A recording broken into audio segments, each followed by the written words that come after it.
வணக்கம். இன்றைக்கி நம்ம பார்க்க போகிற சமையல் ஒரு அருமையான இட்லி பொடி தான் பார்க்க போகிறோம். இது சாதத்துலேயும் போட்டு சாப்பிடலாம். டேஸ்ட் நல்லா அருமையாக இருக்கும். வாங்க அதை எப்படி செய்யலாங்கிறத பார்க்கலாம். பேன் எடுத்துக்கலாம். பேன் சூடானதும் ஒரு டீஸ்பூன் போல் நல்லெண்ணெய் விட்டுக்கலாம். நல்லெண்ணெய் சூடானதும் மெஷரிங் கப்பில் 1 கப் அளவுக்கு உளுந்து எடுத்திருக்கேன். இது கிராம் அளவில் சொல்கிறதுனா 200 கிராம் அளவு எடுத்துருக்கேன். இப்போ அதை சேர்த்து நல்லா பொன்னிறமாக வறுத்துக்கலாம்.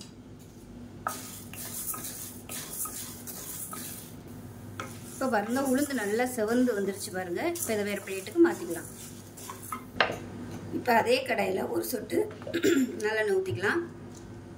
மெஷரிங் கப்பில் 1/4 கப் அளவுக்கு கடலைப்பருப்பு எடுத்திருக்கேன். கிராம் கணக்கில் சொல்கிறதுனா 125 கிராம் அளவுக்கு எடுத்திருக்கேன். இப்போ இதையும் சேர்த்து நல்லா பொன்னிறமாக வறுத்துக்கலாம்.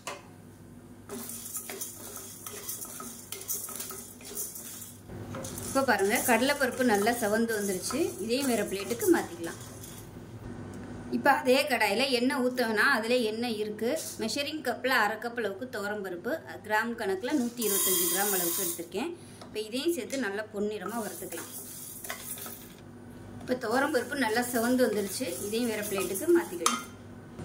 இப்போ அதே கடாயில் கொஞ்சமாக எண்ணெய் விட்டுக்கலாம். மிளகாய் வத்தல் வறுக்கிறதுக்காக ஒரு சொட்டு எண்ணெய் விட்டுட்டு, மிளகாய் வத்தல் பார்த்திங்கன்னா 125 கிராம் எடுத்திருக்கேன். இது 80 கிராம் சாதாரண மிளகாய் வத்தல் எடுத்திருக்கேன்.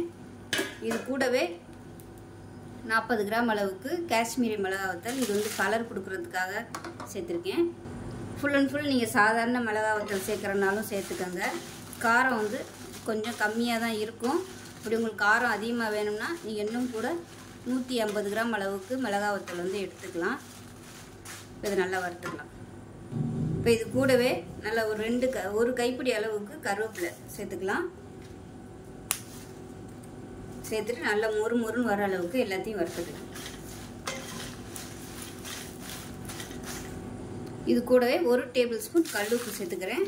பத்தலைன்னா நம்ம அரைச்சதுக்கப்புறம் சேர்த்துக்கலாம். இப்போ பார்த்தீங்கன்னா கருவேப்பிலை எல்லாமே நல்லா வதங்கிடுச்சு. வரமிளகாயும் நல்லா வதங்கிடுச்சு. இப்போ இந்த ஸ்டேஜில் பெருங்காயம் சேர்த்துக்கலாம். 1 டேபிள் ஸ்பூன் அளவுக்கு பெருங்காயம். கிராம் கணக்கில் சொல்கிறதுனா 10 கிராம் அளவு இருக்கும். நார்மலாக பொடிக்கு கட்டி பெருங்காயம் சேர்த்தா தான் நல்லாயிருக்கும். ஸோ இல்லாத பட்சத்துக்கு நீங்கள் இந்த பெருங்காயம் சேர்த்துக்கோங்க. 1 டேபிள் ஸ்பூன் அளவு சேர்த்துக்கோங்க. கட்டி பெருங்காயமாக இருந்தால் 10 கிராம் அளவுக்கு கட்டி பெருங்காயத்தை முதலே நல்லா எண்ணெயில் போட்டு நல்லா பொரிச்சு எடுத்துக்கோங்க. இந்த பொடியை விட கட்டி பெருங்காயம் தான் நல்லா வாசமாக இருக்கும். ஸோ என்கிட்ட இல்லாதனால நான் இதை சேர்த்துருக்கேன். இப்போ அமர்த்திடலாம். வேறு பிளேட்டுக்கு மாற்றிக்கலாம். இப்போ இது எல்லாமே நல்லா ஆறணும். ஆறினதுக்கப்புறம் மிக்சி ஜாரில் போட்டு நல்லா அரைச்சிக்கலாம்.